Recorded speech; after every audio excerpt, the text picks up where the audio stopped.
آگے رکوع نمبر 10 ہے 181 سے 189. ٹاپک ہے مشن محمدی کو آگے بڑھائیے صلی اللہ علیہ وسلم.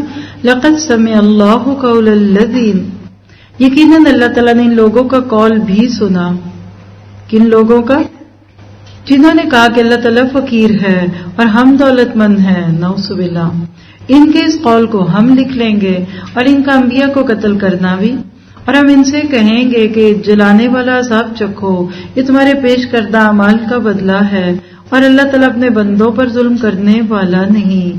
یہ وہ لوگ ہیں جنہوں نے کہا کہ اللہ تعالیٰ نے ہمیں حکم دیا ہے کہ کسی رسول کو نہ مانے جب تک وہ ہمارے پاس ایسی قربانی نہ لائے جسے آگ کھا جائے. آپ کہہ دیجئے اگر تم سچے ہو تو مجھ سے پہلے تمہارے پاس جو رسول دیگر معجزوں کے ساتھ یہ بھی لائے جسے تم کہہ رہے ہو، پھر تم نے انہیں کیوں مار ڈالا؟ پھر بھی اگر یہ لوگ آپ کو جھٹلائیں تو آپ سے پہلے بھی بہت سے وہ رسول جھٹلائے گئے جو روشن دلیلیں، صحیفے اور منور کتاب لے کر آئے. کل نفس ذائقۃ الموت، ہر جان موت کا ذائقہ چکھنے والی ہے، اور قیامت کے دن تم اپنے بدلے پورے کے پورے دیے جاؤ گے. بس جو شخص آگ سے ہٹا دیا جائے اور جنت میں داخل کر دیا جائے بے شک وہ کامیاب ہوا، اور دنیا کی زندگی تو صرف دھوکے کا سامان ہے. فمن زحزح عن النار وادخل الجنة فقد فاز وما الحیاۃ الدنیا الا متاع الغرور. اصل کامیابی اس آیت میں چھپی ہوئی ہے. ہم پتہ نہیں کس چیز کو کامیابی سمجھتے رہے. یقیناً تمہارے مالوں اور جانوں سے تمہاری آزمائش کی جائے گی، اور یہ بھی یقین ہے کہ تمہیں ان لوگوں کی جو تم سے پہلے کتاب دیے گئے اور مشرکوں کی بہت سی دکھ دینے والی باتیں بھی سننی پڑیں گی. اور اگر تم صبر کرو اور پرہیزگاری اختیار کرو تو یقیناً یہ بہت بڑی ہمت کا کام ہے. اور اللہ تعالیٰ نے جب اہل کتاب سے عہد لیا کہ تم اسے سب لوگوں سے ضرور بیان کرو گے اور اسے چھپاؤ گے نہیں، تو پھر بھی ان لوگوں نے اس عہد کو اپنی پیٹھ پیچھے ڈال دیا اور اسے بہت کم قیمت پر بیچ ڈالا. ان کا یہ بیوپار یعنی کاروبار بہت برا ہے. وہ لوگ جو اپنے کرتوتوں پر خوشیاں چاہتے ہیں کہ جو انہوں نے نہیں کیا اس پر بھی تعریفیں کی جائیں. آپ انہیں عذاب سے چھٹکارے میں نہ سمجھیے، ان کے لیے دردناک عذاب ہے.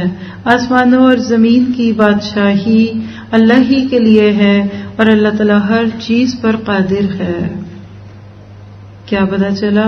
کل نفس ذائقۃ الموت، ہر نفس موت کو چکھنے والا. کیا میری تیاری ہے موت کی؟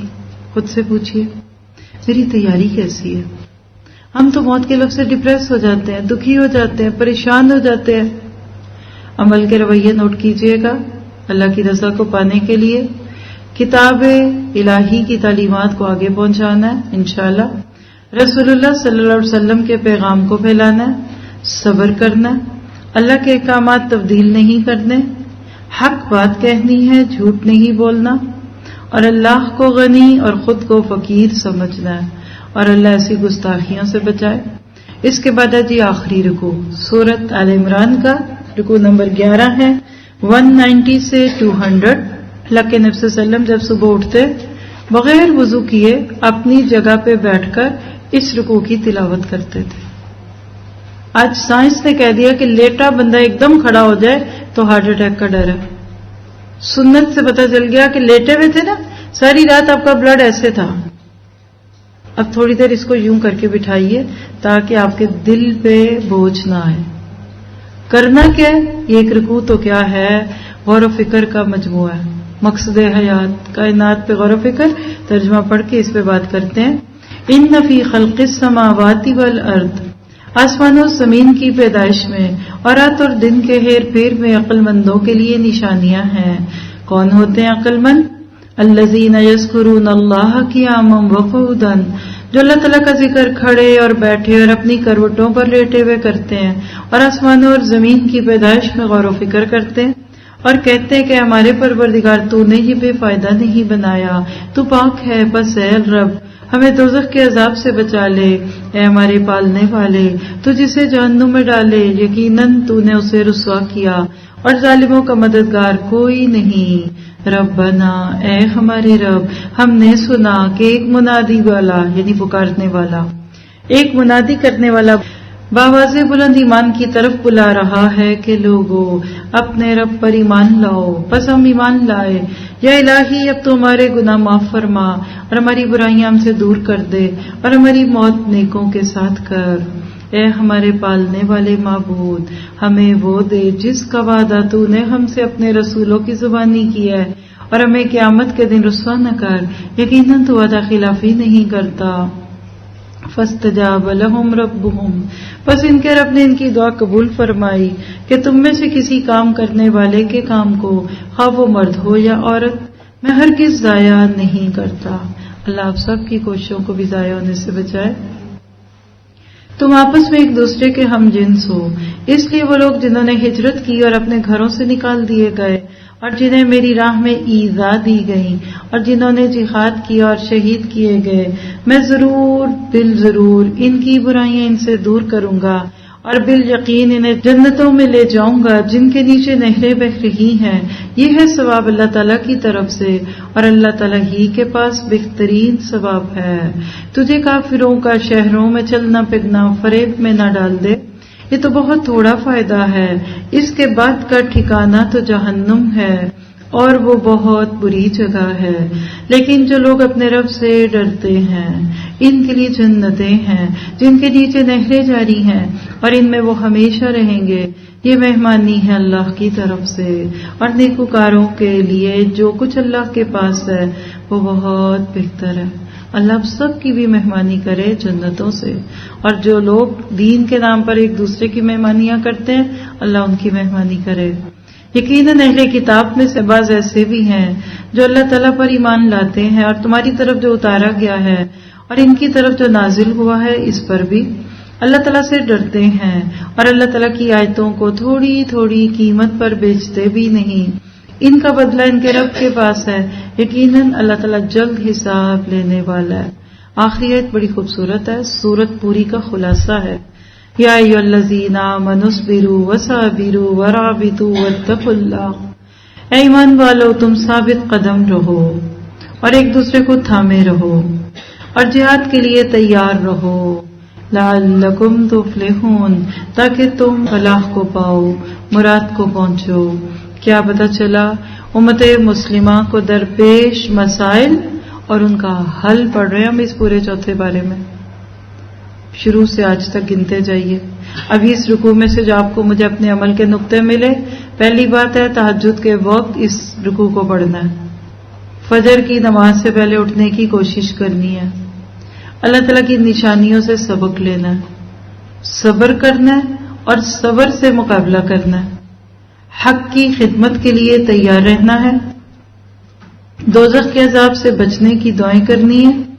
زمین و آسمان کی تخلیق پر غور و فکر کرنا ہے اور اللہ تعالیٰ کو ہر وقت یاد رکھنا ہے. پھر اللہ تعالیٰ کی طرف بلانے والے کی پکار کو سننا ہے. اللہ کی طرف خود بھی لوگوں کو بلانا ہے. غلطیوں کی معافی مانگنا ہے اور اللہ کے آگے جھکنا ہے اور اللہ تعالیٰ کے لیے ہجرت کرنی ہے اور نیک لوگوں کی صحبت کی دعا کرنی ہے. اللہ آپ کو یہ سب کچھ عطا کرے. ہم نے ابھی تک سورۃ بقرہ اور سورۃ آل عمران میں جو کچھ پڑھا، اللہ تعالیٰ اس پہ ہمیں عمل کی توفیق دے. جیسے صحابہ کا ایمان بڑھا، ان آیتوں کو سن کے اللہ ہمارا بھی بڑھا دے. ہم نے قرآن پاک کی 2 بڑی صورتیں پوری کر لی. الحمدللہ بنعمتہ تتم الصالحات.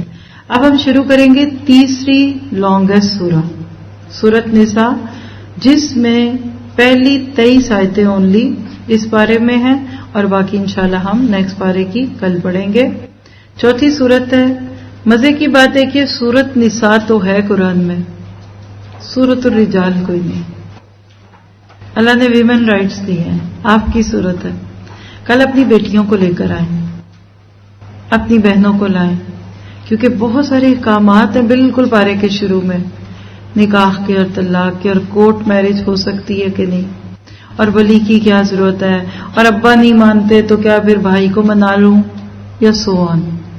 اللہ کرے کہ مریض نسلیں کم از کم اس مہینے میں قرآن کے لیے وقت پا لیں. اگر یہ وقت آپ کے بچوں کو آنے کو سوٹ نہیں کر رہا، چھٹیاں نہیں آپ لے دے سکتے، شام کو ان کو سنوا دیجیے. لیکن ایک دفعہ کوشش کیجیے کہ یہ دورہ قرآن آپ کے ساتھ آپ کے گھر والے بھی سنیں. گھر جا کر آپ بھی ان کے ساتھ دوبارہ سن لیجئے. اللہ تعالیٰ عمل کی توفیق دے. اس وقت آپ اس کا حصہ ہیں. پتہ ہے آپ کو میرا نام تو شاید کسی کو یاد رہ جائے, لفظ نور القرآن بھی یاد رہے, چینل بھی یاد رہے, آپ میں سے کسی کا نام نہیں یاد ہوگا کسی کو. لیکن قیامت تک یہ سیٹ قائم رہے گا نا, تو آپ سب خاموش گواہ ہیں اس کے. آپ شور کریں, باتیں کریں, نہ سنیں تو میں کیسے بولوں؟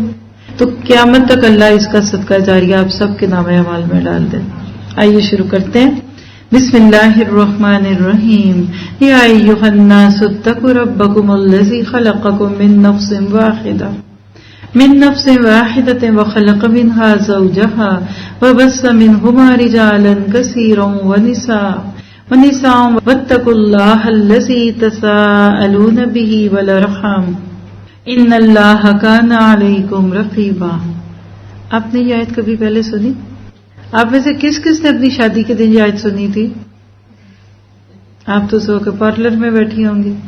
جب آپ کی شادیاں ہوئی ہوں گی اس وقت پارلر میں جانے کا رواج نہیں تھا. خطبہ نکاح کی آیت ہے. 2 تقوے ہیں اس میں, نوٹ کیا آپ نے؟ کیسے پتا چلا؟ آئیے دیکھتے ہیں. رکوع نمبر 12 ہے, پہلی 10 آیتیں, سورۃ نساء کا پہلا رکوع. ٹاپک ہے معاشرتی معاملات کی اصلاح. یا ایھا الناس اتقوا ربکم, اے لوگو اپنے رب سے ڈرو جس نے تمہیں ایک جان سے پیدا کیا اور اسی سے اس کی بیوی کو پیدا کر کے ان دونوں سے بہت سے مرد اور عورتیں پھیلا دی. اس اللہ سے ڈرو جس کے نام پر ایک دوسرے سے مانگتے ہو اور رشتے ناطے توڑنے سے بھی بچو. بے شک اللہ تم پر نگہبان ہے. اور یتیموں کا مال ان کو دے دو اور حلال چیزوں کے بدلے ناپاک اور حرام چیزیں نہ لو اور اپنے مالوں کے ساتھ ان کے مال ملا کر نہ کھا جاؤ. بے شک یہ بہت بڑا گناہ ہے. اگر تمہیں ڈر ہو کہ یتیم لڑکیوں سے نکاح کر کے تم انصاف نہ رکھ سکو گے تو اور عورتوں میں سے جو بھی تمہیں اچھی لگیں تم ان سے نکاح کر لو, 2-2, 3-3, 4-4 سے. لیکن اگر تمہیں برابری نہ کر سکنے کا خوف ہو تو ایک ہی کافی ہے. یا تمہاری ملکیت کی لونڈی یہ زیادہ قریب ہے کہ ایسا کرنے سے نا انصافی اور ایک طرف جھکنے سے بچ جاؤ اور عورتوں کو ان کے مہر راضی خوشی دے دو.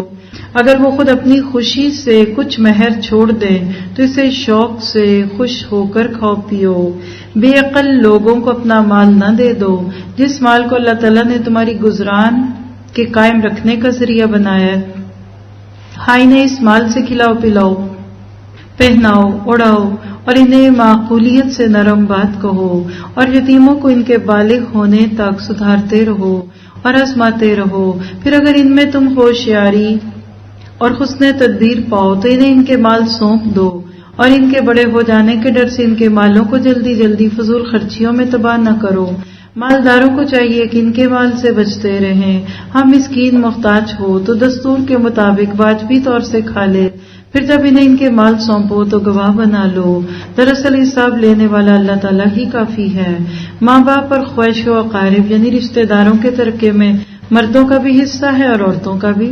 جو مال ماں باپ اور خواہش و اقارب یعنی رشتہ دار چھوڑ کر مرے, خواہ وہ مال کم ہو یا زیادہ, اس میں حصہ مقرر کیا ہوا ہے. اور جب تقسیم کے وہ قرابت داروں اور یتیم اور مسکین آ جائیں تو تم اس میں سے تھوڑا بہت انہیں بھی دے دو اور ان سے نرمی سے بولو. اور چاہیے کہ اس بات سے ڈریں کہ اگر وہ خود اپنے پیچھے ننھے بچوں کو چھوڑ دیں جو ناتواں ہوں, جن کے ضائع ہو جانے کا اندیشہ رہتا ہے, تو ان کی کیا چاہت ہوتی. یعنی اپنے بچوں کو یتیم ہوتا دیکھ کر سوچ لو اپنی آنکھوں میں. بس اللہ تعالیٰ سے ڈر کر جچی تلی بات کہا کریں. جو لوگ ناحق ظلم سے یتیموں کا مال کھاتے ہیں وہ اپنے پیٹ میں آگ ہی بھر رہے ہیں اور عنقریب وہ دوزخ میں جائیں گے. پہلا ہی رکوع انسانی معاشرتی تعلقات کی اصلاح. غزوہ احد کے تذکرے کے فوراً بعد سورۃ نساء میں یتیموں کے مال کیوں آئے, بیووں کے کیوں؟ کیونکہ احد میں 70 صحابہ جو شہید ہوئے تھے نا, تو گھر گھر میں اب یتیم اور بیوائیں آ گئیں, تو جہاں ان کے حقوق ہیں. اور خطبہ نکاح میں بھی یہ باتیں بتائی جاتی ہیں. آج بھی اگر لڑکی لڑکے کو شادی سے پہلے صرف یہ پہلی آیتیں سنوا کر اس کا تھوڑا سا ٹریننگ سیشن دے دیا جائے تو بہت سے گھر ٹوٹنے سے بچ جائیں. آپ کے میرے لیے اللہ کی رضا کو پانے والے کون سے عمل ہیں؟ اللہ سے ڈر کر رہنا, صلہ رحمی کرنا, اللہ کی نگرانی کو محسوس کرنا, حق مہر ادا کرنا, بیویوں کے ساتھ عدل کا معاملہ کرنا اور یتیموں کا خیال رکھنا. مال نادان لوگوں کے حوالے نہ کرنا، نادان لوگوں کے اخراجات کا خیال رکھنا، یتیموں کی خبر گیری کرنا، حقوق العباد کا خیال رکھنا، سچی اور بھلی بات کہنا، اور وراثت کی تقسیم۔ اس صورت میں آپ کو اب وراثت کے کچھ مزید احکامات ہیں۔ فیورٹ ٹاپک ہے میرا، اگر آپ چاہیں تو اس موضوع پہ بھی الگ سے لیکچر بھی ہیں، اور اسی آیت کی تفسیر ان ڈیپتھ کی سن لیجئے جا کر سورۃ نساء کی تفسیر میں، تو آپ کو انشاءاللہ سب کے حصے سمجھ آ جائیں گے۔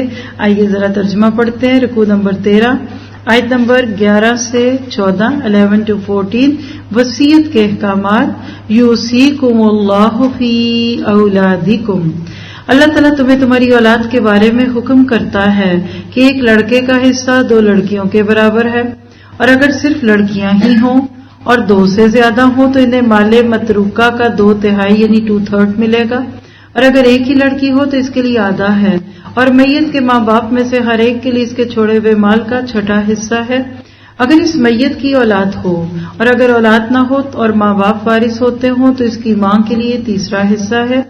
ہاں اگر میت کے کئی بھائی ہوں تو پھر اس کی ماں کا 6 حصہ ہے۔ یہ حصے اس کی وصیت کی تکمیل کے بعد ہیں جو مرنے والا کر گیا ہو یا قرض کی ادائیگی کے بعد۔ تمہارے ماں باپ ہوں یا تمہارے بیٹے، تمہیں نہیں معلوم کہ ان میں سے تمہیں نفع پہنچانے میں زیادہ قریب تر کون ہے، یعنی جس خوشی سے بچوں کو دیتے ہو اسی خوشی سے ماں باپ کو بھی دو۔ یہ اس سے اللہ تعالیٰ کی طرف سے مقرر کردہ ہیں، بے شک اللہ تعالیٰ پورے علم والا اور کامل حکمتوں والا ہے۔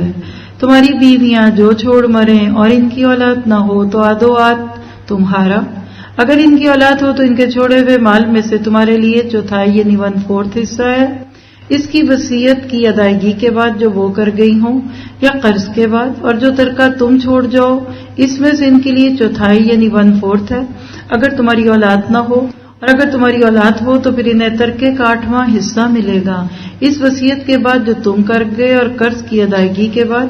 اور جن کی میراث لی گئی ہے وہ مرد یا عورت کلالہ ہوں، یعنی اس کا باپ بیٹا نہ ہو، اور اس کا ایک بھائی اور ایک بہن ہو تو ان دونوں میں سے ہر ایک کا 6 حصہ ہے، اگر اس سے زیادہ ہو تو 1/3 میں سب شریک ہیں، اس وصیت کے بعد جو کی جائے، اور قرض کے بعد جب کہ اوروں کا نقصان نہ کیا گیا ہو، یہ مقرر کیا ہوا اللہ کی طرف سے ہے، اور اللہ تعالیٰ دانا اور بردبار ہے۔ یہ حدیں ہیں اللہ تعالیٰ کی مقرر کی ہوئی، اور جو اللہ تعالیٰ کی اور اس کے رسول کی فرما برداری کرے گا اسے اللہ تعالیٰ جنتوں میں لے جائے گا جن کے نیچے نہریں بہ رہی ہیں، جن میں وہ ہمیشہ رہیں گے، اور یہ بہت بڑی کامیابی ہے۔ اور جو شخص اللہ تعالیٰ کی اور اس کے رسول کی نافرمانی کرے اور اس کی مقررہ حدوں سے آگے نکلے، اسے وہ جہنم میں ڈال دے گا جس میں وہ ہمیشہ رہے گا، ایسوں ہی کے لیے رسوا کن عذاب ہے۔ سبحان اللہ۔ علم الوراثت، اس کو علم الفرائض بھی کہتے ہیں، صرف 5-6 آیتوں میں سب کے حصے دے دیے اللہ نے۔ اس سے خوبصورت دین بھی کسی کا ہو سکتا ہے۔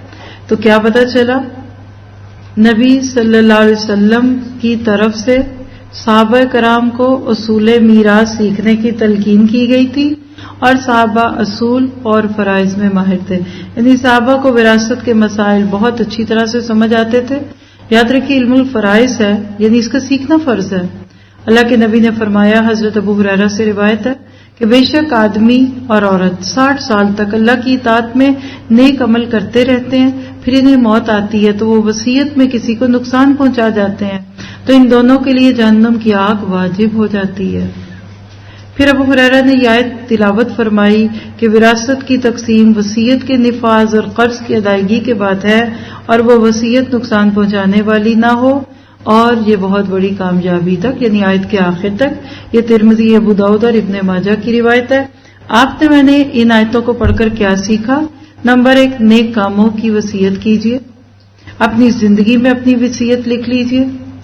قرض ہے اگر تو اس کو ادا کرنے کی وصیت کیجیے، قرض دار ہے کوئی تو اس کو مہلت دیجیے، رسول اللہ کی پیروی کیجیے، اور اللہ کی حدود کی حفاظت کیجیے، اور اللہ کی مکمل اطاعت کیجیے۔ اللہ تعالیٰ مجھے آپ کو اس کی توفیق عطا فرمائے۔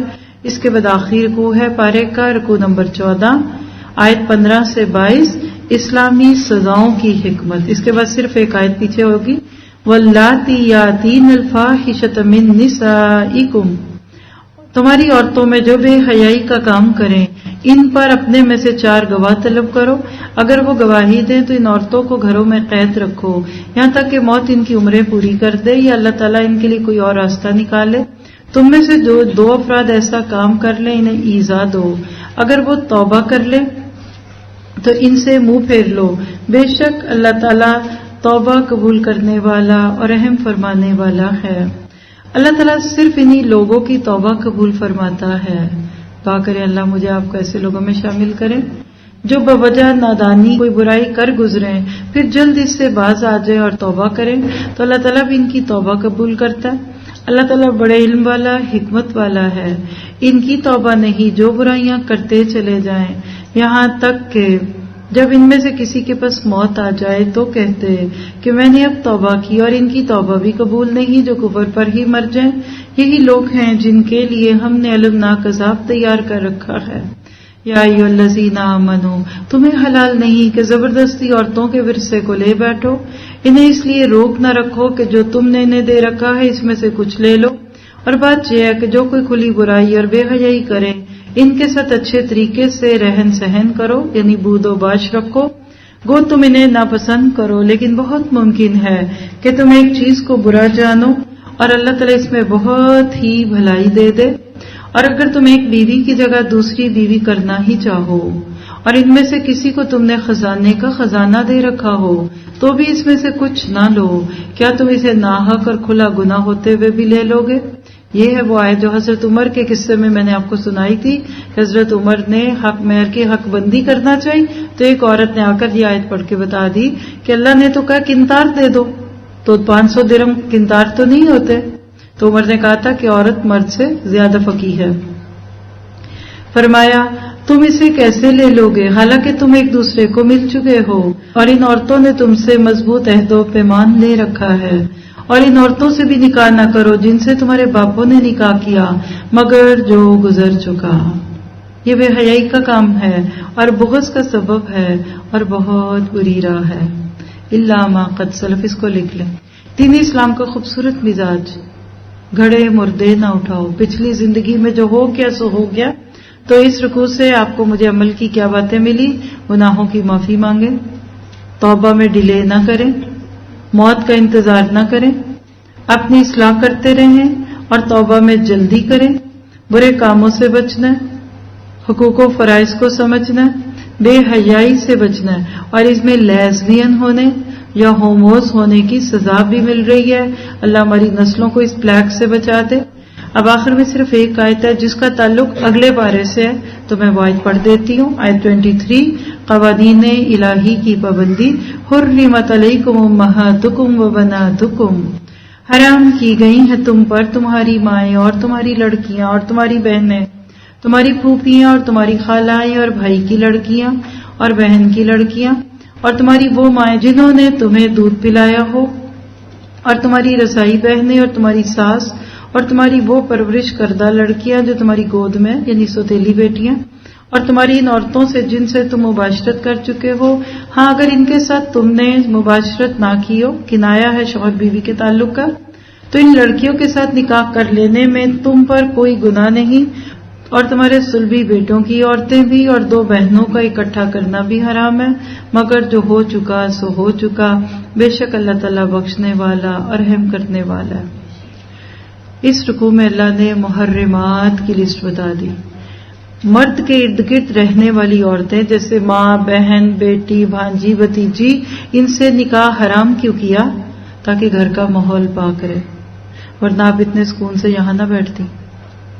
گھروں کے اندر اگر ایسا ماحول ہو جائے گا جہاں عورتیں، مرد، لڑکے، لڑکیاں ایک دوسرے کے بارے میں سوچنے لگ جائیں تو آپ سوچیے کتنی خرابی آئے گی، اور افسوس کی بات ہے کہ آج یہ خرابیاں نظر آ رہی ہیں۔ اللہ آپ کو مجھے بتائے کیا سیکھا اس میں سے؟ رشتوں کی حرمت کا خیال رکھنا ہے، اللہ تعالیٰ کے قوانین کی پابندی کرنی ہے اور اس کے احکامات پر دل سے مطمئن ہونا ہے، اور محرم رشتوں کی عزت کی پاسداری کرنی ہے۔ اپنی بیٹیوں کو ایسے لباس نہیں پہنانے کہ بھائیوں کی، ماموں کی، چچاؤں کی ان پہ نظریں پڑے، چاہے 2-4 سال کی بچی ہے، ٹائٹس مت پہنائیے، اسٹریچی کپڑے مت پہنائیے. اب محرموں میں زنا ہونے لگا. اللہ آپ کو مجھے بچا کے رکھے. ربنا تقبل منا انک انت السمیع العلیم وتب علینا انک انت التواب الرحیم. وصلی اللہ تعالی خیر خلقہ واصحابہ اجمعین برحمتک یا ارحم الراحمین آمین. السلام علیکم ورحمۃ اللہ وبرکاتہ. آپ کو یہ پارہ مبارک ہو. انشاءاللہ کل اگلے پارے کے ساتھ ملیں گے.